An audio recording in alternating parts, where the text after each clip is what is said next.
Welcome back to What Arty Noobs with General Disturbance, and this is a Grille, the Tier 5 German SPG, and we're on the west spawn of El Halluf. Now the name of the player is Kebabnissen, and he's not a usual Arty player. He says that he's mediocre, but in this battle he did exceptionally well, and you'll see why in a short while. And I think if you look at his barrel you can see, if I get close enough, there you go, you can see he's got 2 marks of excellence on his Grille, so he obviously plays it quite a lot, and battle is underway.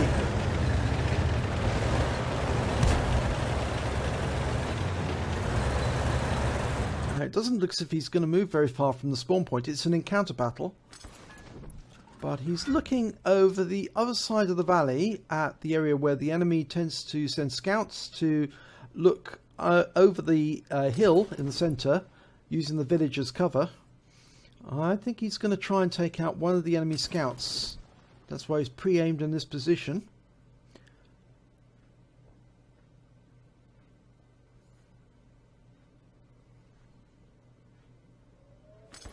Okay, somebody's capping.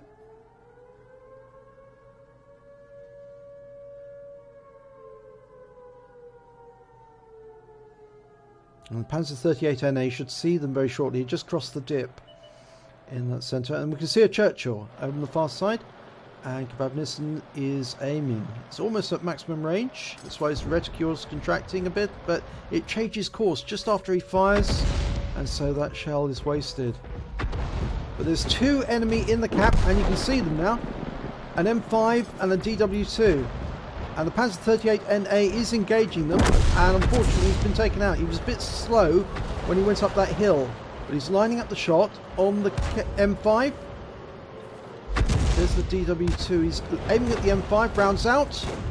Oh, he takes out both of them! That's a Bombardier! He kills the M5 Stuart and the DW2. So he's got 2 kills with 1 shot from...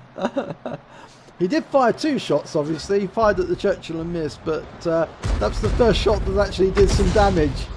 And he's got a lovely shot there into that T40, and of course, because he's firing a 15cm gun, he got some stun on that T40 as well. He's almost reloaded. He can go after the Churchill.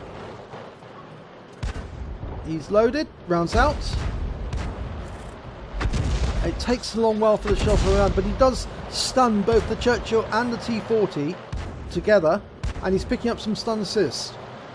And I think he's going to aim directly for the Churchill now. Okay, he can hit the Churchill and possibly get the Crusader too if they stay in that position, but he's wisely going for the Crusader because it's a medium. And he gets a lovely hit there, 181 hit points, 2 critical hits. Medium tanks have less armour than heavy tanks, so you can do more damage with your Arty rounds. So if you can, you prefer to go for a medium tank than a heavy tank, but heavy tanks do have a lot of hit points. That round's... Oh, what a good round! That hit the Churchill, and it took out the T40 in the process. I think he splashed the T40, but it landed on the Churchill's rear deck, and he's down to 25 hit points. No, sorry, the Crusader's down to 25. The Churchill's got 124. He's lining up a shot to try and get the Churchill. It's very difficult. He's hugging that cliff edge, but that rock edge. But his rounds are out. And he splashes him to death. 39 hit points on that time. So he's now up to 4 kills. And there's they're capping. The Largo's in the cap. That's putting the pressure on the enemy. They're 1 tank down, but at this stage in the battle, that's not much of a difference, and they're now equal again. T28 F30 there. Oh, he's going for the Hetzer. And he's spotted there's a Lux and a T67 in the south, trying to make their way up the road towards him. Priority that he takes that T67 out. Rounds out. A lovely kill there. Right into the top of the T67. Takes him out. 1 shot. 360 hit points. 1 shot. Now that Lux is slow. He's climbing the hill. He can be reloaded in time. It's put a lot of rounds into the Hetzer. But he's going to be reloaded in time, but the Hetzer manages to take the looks out. Okay, enemy Arty, SU5, and he's taken out. Now a Hetzer was seen around about here. He's pre-aiming at that spot. He doesn't know precisely where the Hetzer is. It might have moved. I suspect it's using that corner to shoot at any of the enemy who appear. But I think that B1 is holding position where he is because he's trying to intercept any enemy tanks that try to make their way to the cap. So he's firing around at where the Hetzer was last seen, and it doesn't have any result. There's the T-80. Now that T-80 should probably get hit by the B1. Yet the B1 is firing at him. But he's managed to get in the lee of that rock face. And we've got the Largo the other side, and the T-80 is trying to get reset. Rounds out. Oh, unfortunately a little too late. The Largo's using the rock face to protect himself, but I think they're going to get a reset here. Unfortunately they did. The Largo's been taken out. The T-80's been taken out. So they've got a 3-tank advantage now. Hetzer is right behind the B1. He's dialing in the aim. That's the Hetzer that he was aiming at previously. Rounds out. And he gets a kill shot. 6 hit points, but it's enough to do the job. Takes another gun out of the game. There's only 3 enemy vehicles left. 2 SPGs, 1 light tank. The light tank is an M7. The SPGs are an M41 and an SU5. Now the SU5 is short range, the M41 is long range. So I'm supposing that the SU5 is going to be fairly close to the cap. There's nobody in the cap at the moment, but he's going to want to put shots onto the cap if anybody goes into the cap. The M7 was last seen in the south, grid square G8, sorry. No, I don't think he'll be there anymore. I suspect that he'll be elsewhere. There's the M41. He's been spotted, and he can hit him from here. Okay. Kebabnissen's dialing in his aim. It's a difficult shot, but the parabolic flight of the Grille shell should be able to hit him right in that gully. And he does! He takes out the M41. It's only 13 hit points, but it's another gun out of the game. And the M7's been seen, and he's been taken out by the Marder. The Marder's in the cap. There he is, right ahead. Now the SU5 is the last remaining enemy, and as I said, he has to be fairly close to the cap because he's got a very short range. And that round that just came in on the Marder was from the SU5. Just saw it explode near the flag.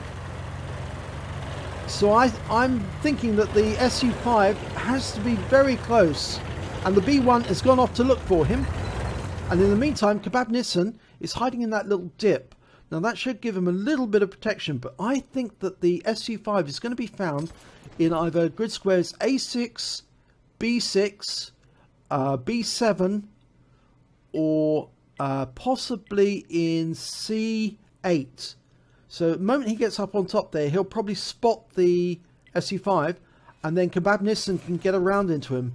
I think he's looking too far. The range on the SU5 is very short. If it's the 152, you can only shoot about 4 grid squares, 5 grid squares at most.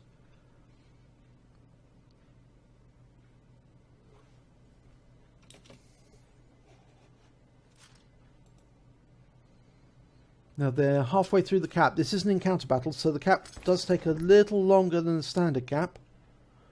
But that will give them a little longer to find that SU5 and put a round into him. And of course Kebabnissen will be the perfect one to do that, because the Grille has a very accurate gun. It's one of the most accurate guns other than the Bishop at tier 5. The Bishop is the most accurate of all the tier 5 Arty. Because of course it's got an almost parabolic shell trajectory. But the Grille has got a near parabolic shell trajectory, built on the chassis of the Panzer 38T, which of course was a Czech, a conversion of a Czech tank. Okay, they've almost completed. They have completed. They've managed to complete the cap, and they didn't find the SU5. That's sad. Okay, he fires a round off, but they've missed out the opportunity to get that SU5. I suspect he ran off and hid. Let's have a look at the end of battle stats. And it's a very good one. It's a first-class tanker for Kebabnissen in the Grille. He also picked up a bruiser medal for getting at least 5 critical hits. In fact, he picked up 16 in total. He also picked up a High Calibre for doing the most damage in the battle, at least 20% of the hit points of the enemy team. And of course, he got that Bombardier for taking out the Stuart and the what was the other tank he took out in the cap? It was the DW2. That was it. Sorry, he took out the DW2 and the Stuart in the cap at the same time. What a brilliant shot that was! And that, I do actually know that was the second Bombardier that Kebabnissen's ever got. So congratulations. And on top of all that, he picked up a Top Gun for getting at least 6 kills. In fact, he got 7 kills. So he was really effective. If we look at the team scores, he came top with damage on 1,292 hit points. He came top on kills with 7, and he came top on base XP of 817. He fired 14 rounds, 4 direct hits, 4 penetration, 9 splash. He did damage of 1,292 hit points, all at more than 300 meters. He hit 8 of the enemy, killed 7 of them. He also did stun assistance damage of 109 hit points and got 6 stuns in total. He managed to get 40 capture points and 2 defense points in the cap. And on a premium account, he earned 29,832 credits. And after ammunition resupply, which is fairly cheap for a Grille, he took away 22,762 credits. His XP was 1,226, but it was ×2 for the first victory of the day, so he took away 2,452 experience points in total. So well done, Kebabnissen. Very, very good result. Congratulations for getting your second Bombardier, and I thoroughly enjoyed that battle. You may think that you are a mediocre Arty player, but I don't think so. I think you're actually quite good at it, and you should practice more because with 2 stripes on your barrel, I think you're going to get your 3rd one very soon if you carry on like that. Well done indeed. If you enjoyed this replay, please do give it a like and do subscribe to our channel, and hopefully I'll be seeing you in the next replay.